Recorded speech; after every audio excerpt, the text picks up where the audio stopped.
Hi guys! Welcome back to our YouTube channel. Please don't forget to like, share, and subscribe para lagi kayong updated sa mga video na i-upload ko sa aming YouTube channel.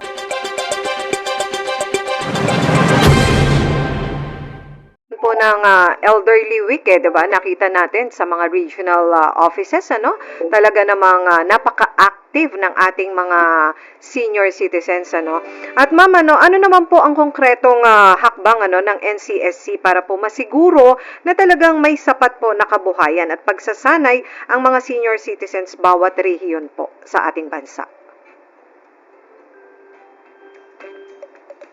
Opo. So ma'am, kagaya ng nabanggit ko kanina, yung mandato ng pagbibigay ng livelihood opportunities and employment opportunities for our senior citizens, hindi lang po siya nakaatang sa balikat ng nag-iisang ahensya which is the National Commission of Senior Citizens.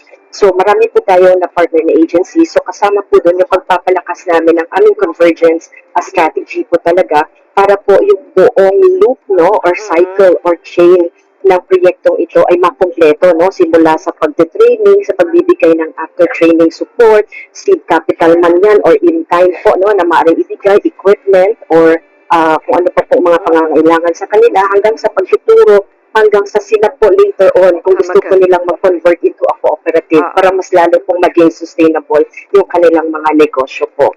So, yan po ma'am sa livelihood po. At maliban po dyan ma'am, hindi lang livelihood opportunities. Kung meron pa pong mga senior citizens na able, capable, and fit, tayo po ay nakikipag-usap sa mga private sectors kung maaari po na makonsider na sila din po ay makasama dun sa ating mga mai-employ na senior citizens po. So kasama po dyan yung ating pakikipag-usap sa SM at sa iba po pong mga private sector partners po. Thanks for watching! Please don't forget to like, share, and subscribe!